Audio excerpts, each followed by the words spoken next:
Hello and welcome once again to the video.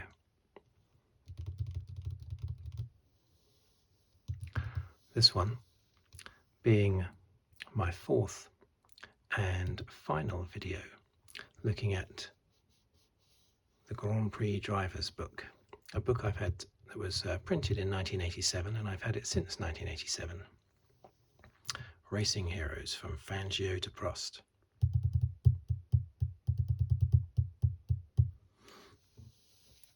Quite an old book, but it got some great pictures in here. My previous three videos covered all the way up to the start of the 1980s. So let's go to that page, 113 I believe.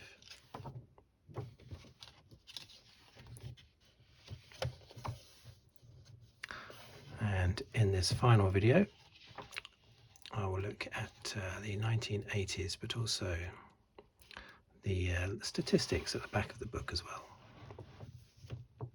Of course those statistics are a little bit out of date now, but still interesting. Especially as there is also a section that looks at journalists' favourite drivers, or their top 10 drivers, ranking the drivers, which is also quite interesting. So here we are. This shot from the 1986 French Grand Prix, probably my favourite year, 1986, even though it ended horribly for Mansell.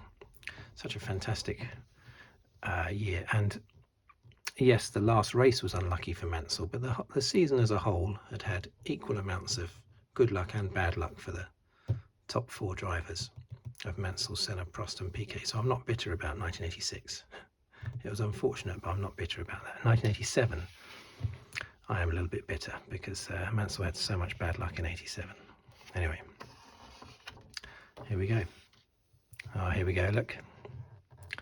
Now, these two had their big racing competitiveness, particularly in 1982. I think they were Ferrari teammates in 81 and 82, but 82 was when it went all horribly wrong, and that's when I started following Formula One in 1982. The race after Gilles Villeneuve was killed at the Belgian Grand Prix, the race following that was Monaco, and that was the first race where I started watching every single race after Monaco 82, and including Monaco. Before that, it was very much just the odd race every now and again I would watch. Didn't really pay much attention. But I watched a recent documentary, Villeneuve and Pironi, very, very good documentary, covering what happened between these two.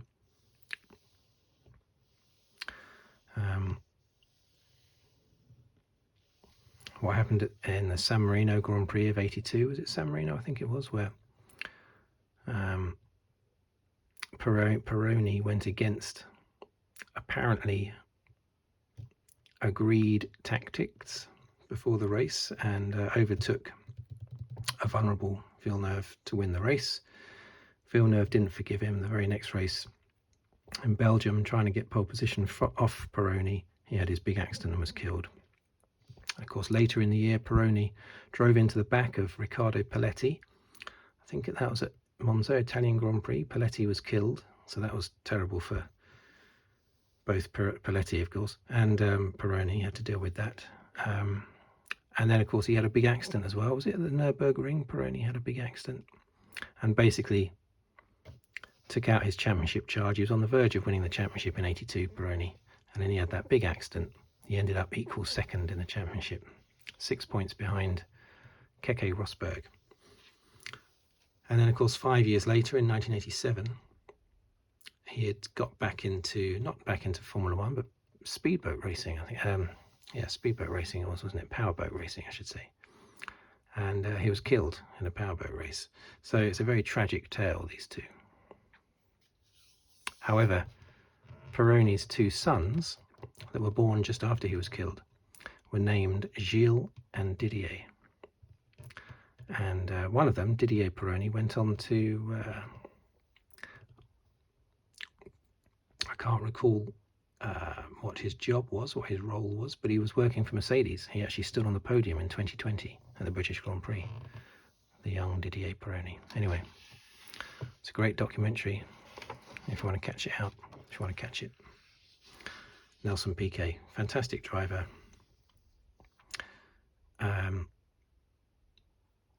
Personality, he certainly had quite a fun, jovial, jokey personality, which some people liked and some people didn't.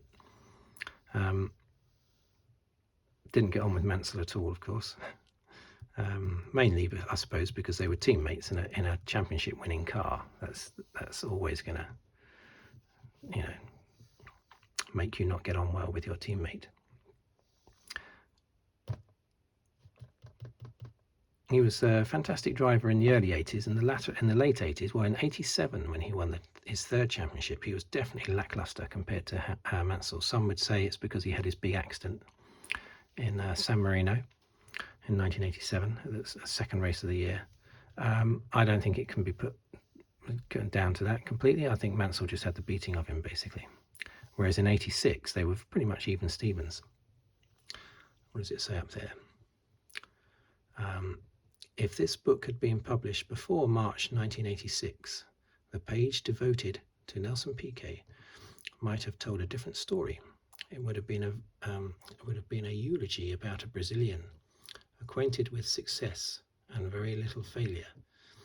During 7 years in Formula One, there would have been 13 Grand Prix wins and 2 World Championships, a relationship with the Brabham team which amounted to kinship.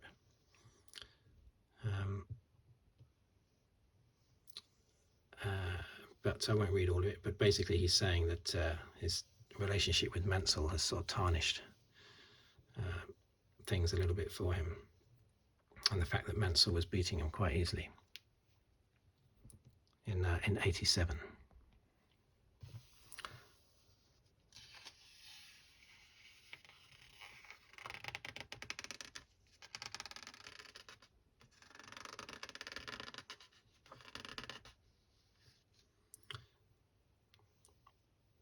Yeah, basically that's what it's saying. Is losing out to Mansell so much, and to a certain extent in 86, but particularly 87, damaged his reputation a little bit. But some of it could be put down to his accident at Imola. Riccardo Patrese, he raced for many, many years, late 70s, right through to 1992. His best year in Formula One, well, he had a good year in 1983, I think it was, in Brabham, Piquet's teammate in the Brabham. But also in 91, he had a very strong year, especially the first part of the year before Mansell really took over, his teammate Mansell, in the Williams in 1991. It was quite strong. Nice guy, but always a number 2. But still, Grand Prix winner. René Arnoux, I always think he stayed in Formula One too long. He was great in the early 80s. He was fantastic, I think, in his Ferrari and in the Renault. But he just hung around too long, and he just ended up being this person in the way in his latter years, especially like 1989. He just seemed to be always in the way. It's strange because it's unfortunate because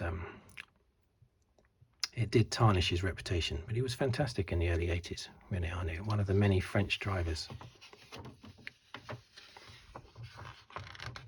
Keke Rosberg.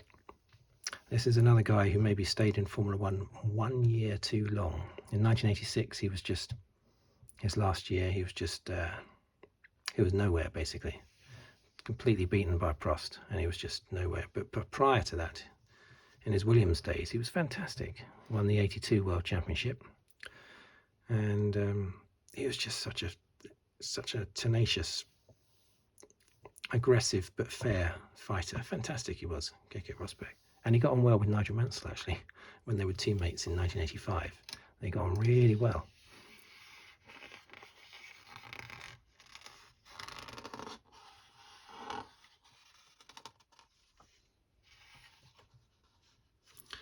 So Keke Rosberg was a motor racing paradox. On the one hand, he was a professional who never paid for a drive throughout his career. On the other, he broke every rule in the racing school textbook. His progress around the circuit would be accompanied by a frantic blipping of the throttle, the car jumping over curbs, its front wheels rarely pointing in the direction of travel, the action in the cockpit a blur. Yeah, he was so exciting to watch. Great driver, but not in his final year, 1986. I think he had just lost his mojo by then.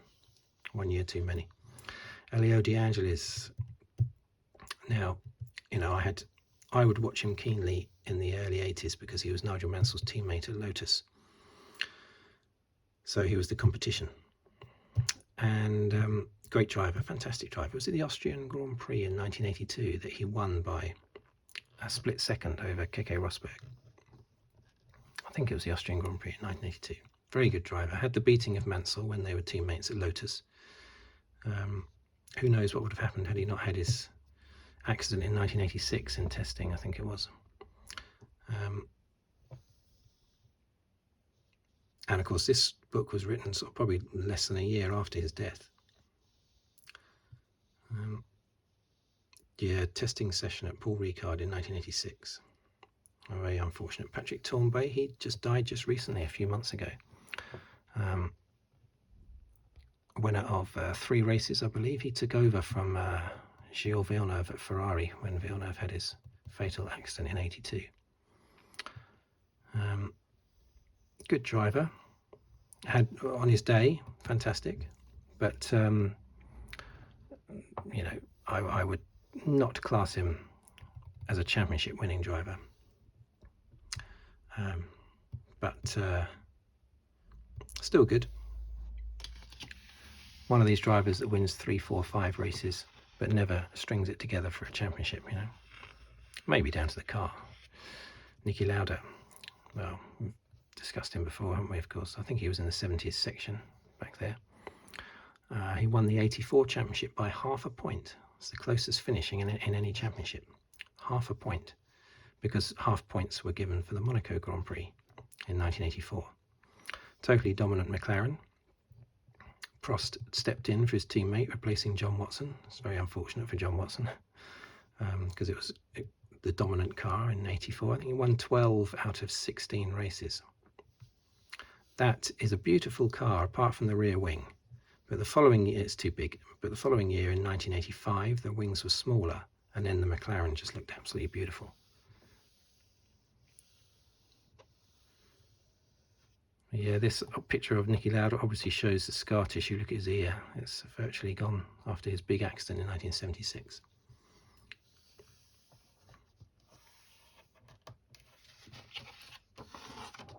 Alain Prost, there you go. Face of the 80s, basically. The face of the 80s in Formula One. 4-time world champion, 3 in the 80s, 1 in the 90s. Great driver, fantastic. I knew, said Jackie Stewart, that my record would go one day. The thing is that I didn't want it to go to a driver who had gone on and somehow reached 28 wins.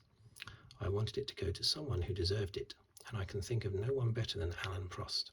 To my mind, he's the best there is out there today. Yeah, he was a fantastic... He was quick, obviously, very quick, but very tactical as well. When he teamed up with Mansell in 1990, I thought... Mansell would be able to, you know, be alongside him, and they would have pretty even season. But it has to be said that Prost, for whatever reason, was the better racer throughout that year in 1990.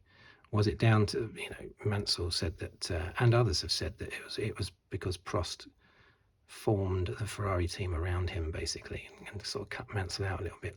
I don't know if there's truth in that or not. It's not only Mansell saying that, but it could just be that Prost was just on better form that year. But Prost was the one challenging for the championship when he was Mansell's teammate in 1990. Mansell was nowhere. Mansell did have quite a lot of bad luck, though. I was at the British Grand Prix in 1990 when Mansell kept getting into the lead, and then he would have gearbox problems and drop back behind Prost and the rest. Then his gearbox would start working again and he would overtake them all again, and then he would drop back again. Mansell would have won that race by a mile had he not had mechanical failures. In the end, he retired. And in a fit of pique, Mansell threw his helmet into the crowd because he said, "That's it, I've retired." I think it was his helmet, not just his. Mind you, that might have killed someone, his helmet. I don't think it was just his gloves. Maybe it was. But in a fit of pique, he decided to retire. Then he unretired himself and joined Williams and won the World Championship in '92. Anyway, supposed to be talking about Prost, aren't we? Yeah, world champion in 85, 86, 89 and 93. Fantastic racer. Ended up with 51 Grand Prix wins, which was the most until Schumacher passed it with his 91, and then Hamilton with his 103. But he's still third on the all-time. No, he's not. Vettel, I think, is third, 52. I think Prost is fourth. Great driver, another Frenchman, of course. Ayrton Senna and Nigel Mansell. Now, back then, Ayrton Senna was not a world champion yet. He had won 2 races in 85, 2 in 86, and 2 in 87, all in the Lotus. It was highly regarded because the Lotus was not as good as the Williams or the McLaren at the time, and yet he'd still managed to challenge for those championships in the early years, especially 87.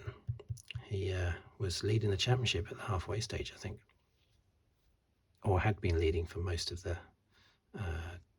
first half of the season. Very good on the street tracks he was, because the difference between the car's power was not so great, so he was able to excel. So he was showing himself to be a fantastic driver, possibly the best in the field, even before his championship winning McLaren years. Nigel Mansell, well, I'm afraid I've been talking about Nigel Mansell pretty much with every single driver, haven't I? Beforehand, there's not really much left to say about him. 1992 world champion, of course, winner of 31 races. Senna won 41 races, part of the Big Four in 1986 and 1987.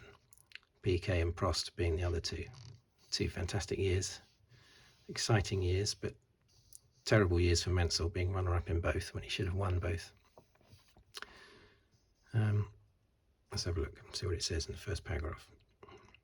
In a preview for the 1987 British Grand Prix, a journalist wrote, "Ayrton Senna, is this man crazy? Anyone dreaming up a headline like that has clearly not made the acquaintance of a driver who lives, breathes, and when he reluctantly tears himself away from his team, sleeps motor racing." And here we go. Oh, this is about golf. Golfers marvel at Nigel Mansell's handicap of 2. They also say he possesses very little style, yet he commands that ball with a physical determination and a straight eye which are devastating in their effectiveness. It is the same with his motor racing. Yeah, indeed, there was not a lot of finesse to Mansell, but he was brutal. He could grab hold of a car and just fling it around. A bit like Keke Rosberg, I think. Same sort of style. He would pick up the car by the scruff of the neck, whereas someone else like Alain Prost would finesse a car. Mansell would just beat the car into submission and get it to do what he wanted it to do. Prost would work with the car.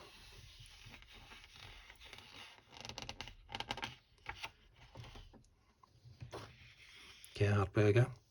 Again, you have to say at number 2, Michele Alboreto at number 2. Alboreto came relatively close to winning the World Championship in 1985. Finished second to Alain Prost by about 20 points in the end, but he was leading earlier on in the championship. So that was his best year, 1985. He's dead now, I'm afraid. Did he die in a helicopter? I don't know why I'm looking there, because he was alive in 87. But yeah, he died in a helicopter accident, was it? Or was it a race? It definitely wasn't in his armchair. It was either a race or a helicopter. Gerhard Berger, he's still alive, still going strong. Always thought as being the nice guy of Formula One. The nice thing about Gerhard Berger is that he didn't arrive in Formula One with stars in his eyes and big numbers in his head. He knew simply that he was quick.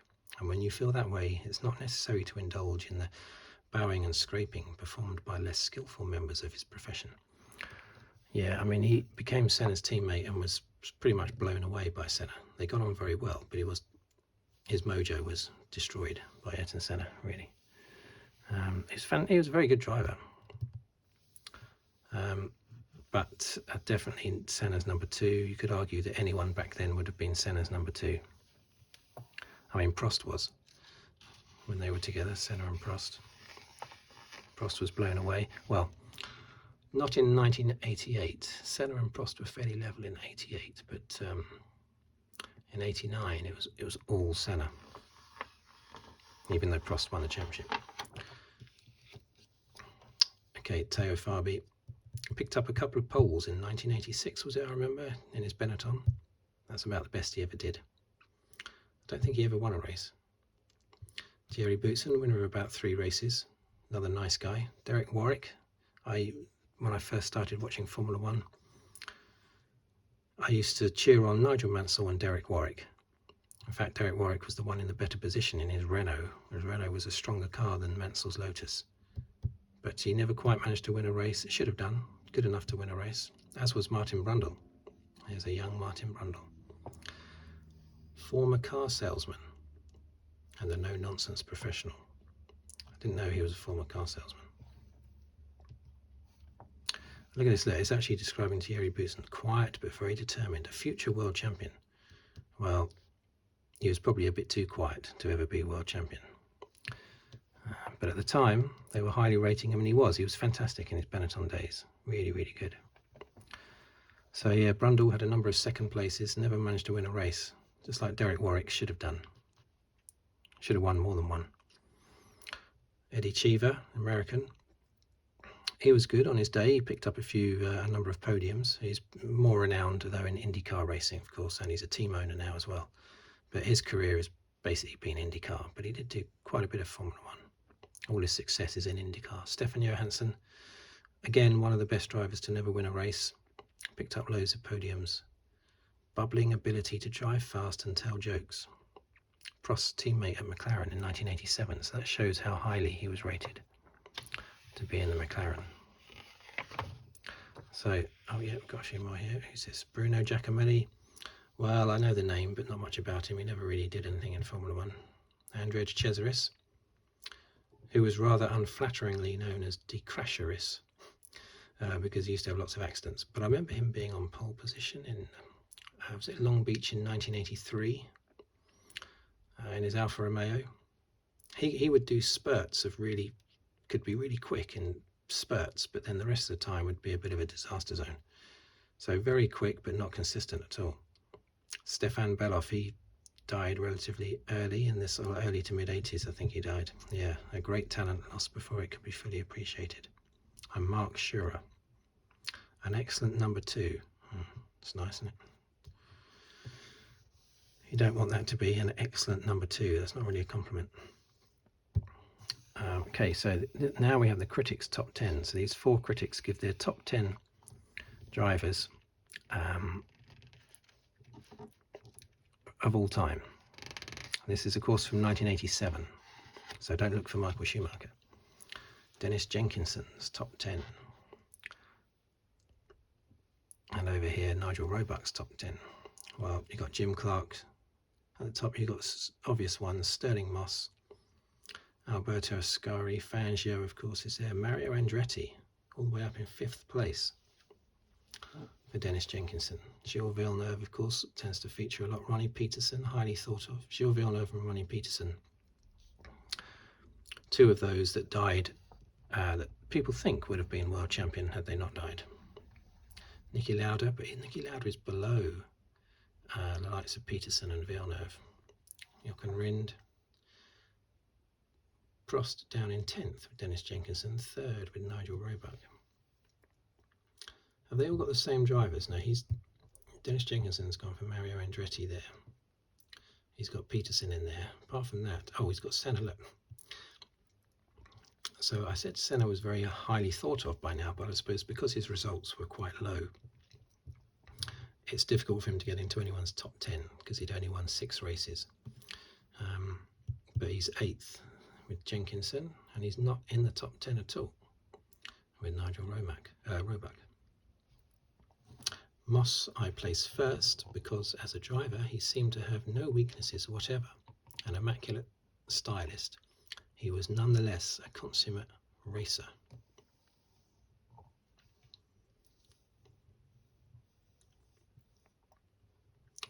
To my mind, winning is the name of the game, not finishing first, and a true champion should dominate all the opposition at all times. Well, Jim Clark dominated in his Lotus. That's why he's put Jim Clark top.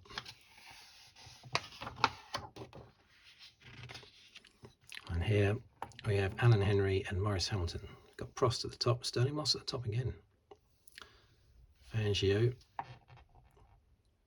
up there as usual, Jackie Stewart, yeah, Alberto Ascari, Niki. This is all very similar. Ronnie Peterson and Mario Andretti in there. Graham Hill, this is the only list that has Graham Hill. Winner of 14 races, I think 6 of them at Monaco. Double world champion, he makes it in there. And what I have noticed is there's no Nigel Mansell. No Nigel Mansell or Nelson Piquet in the top 10.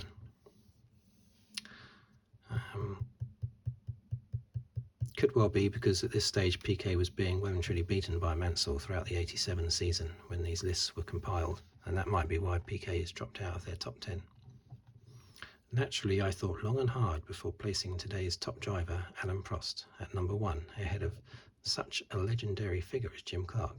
But at the end of the day, I reasoned that Prost probably won a greater percentage of his races against superior opposition, both from the technical and from the driving points of view.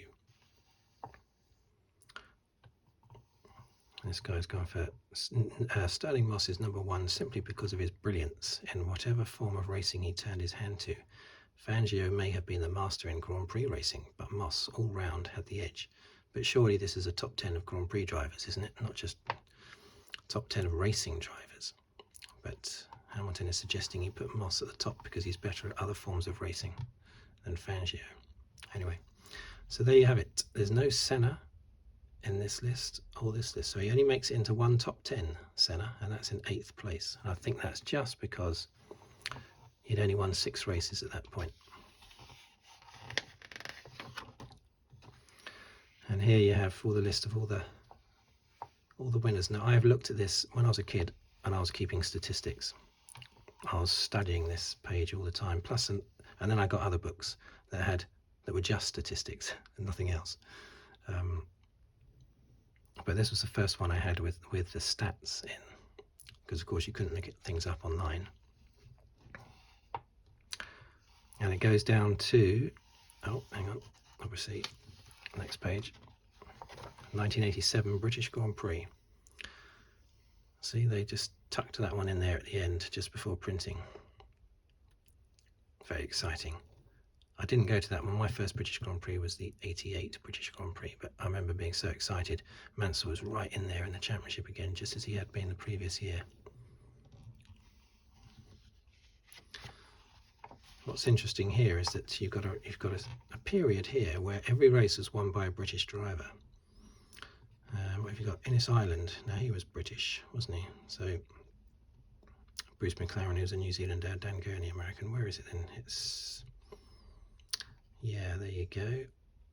From the British Grand Prix of 1962 all the way to and including the Belgian Grand Prix of 64. 1, 2, 3, 4, 5, 6, 7, 8, 9, 10, 11, 12, 14, 15, 16, 17, 18 races on the trot were won by British drivers. And not just by one, no, we've got strength in depth. We've got 3 different drivers: Graham Hill, Jim Clark and John Surtees. Totally dominant in the mid-60s, early to mid-60s, on British drivers. Look at that, Ascari, 9 on the trot. That was eventually equalled by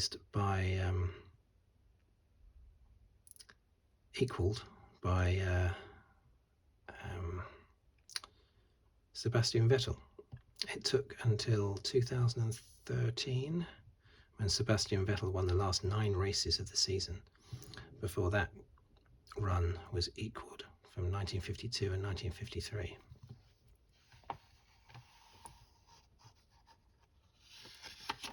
Roberto Ascari.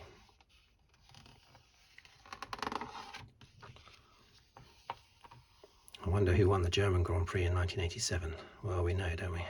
I think Mansell retired, having been on pole position, I think. Yet more mechanical failure for Mansell. His teammate Piquet picked up the win. Next race, Hungary.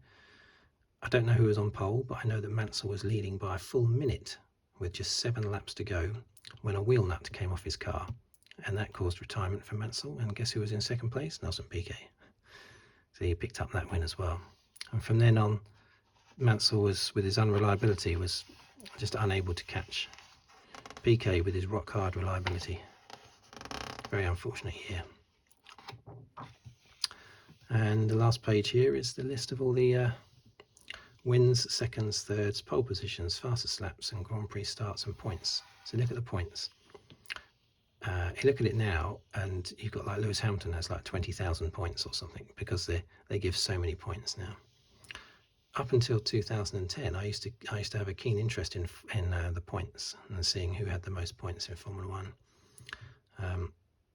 I lost interest when the points went up from 10 points for a win to 25 because it just destroyed all previous statistics, as indeed Fernando Alonso said at the time. Actually, he said that. He said anyone following statistics is just going to abandon that now. I think they should make, as I said it before, 30 points for a win, 15 for second, and then sort of gradually go down to 1 point for 10th. But I think it should be a bigger gap between first and second in the points. And you've got Fangio here with 24, Clark with 25 wins, Lauda with 25, but you've got Prost with 27. This is up to and including the 87 British Grand Prix, and Stewart with 27. It was at the Belgian Grand Prix earlier. Belgian Grand Prix, yep, there you go. That Prost win there in the Belgian Grand Prix is what put Prost level with Stewart on 27 wins at the top. Okay, there you go. So that's the book. That's Prost jumping up and down, I think in the 1986 Australian Grand Prix. After Mansell's tyre blowout, won Prost the World Championship. £9.95 in 1987. That's not cheap. Okay, so thank you for watching these 4 videos. Thank you for listening. If you'd like to subscribe, please do so. Or comment or like the video, and I will see you on the next video, whether it's Formula 1 or non-Formula 1, who knows, we'll see. Thanks again, and see you next time.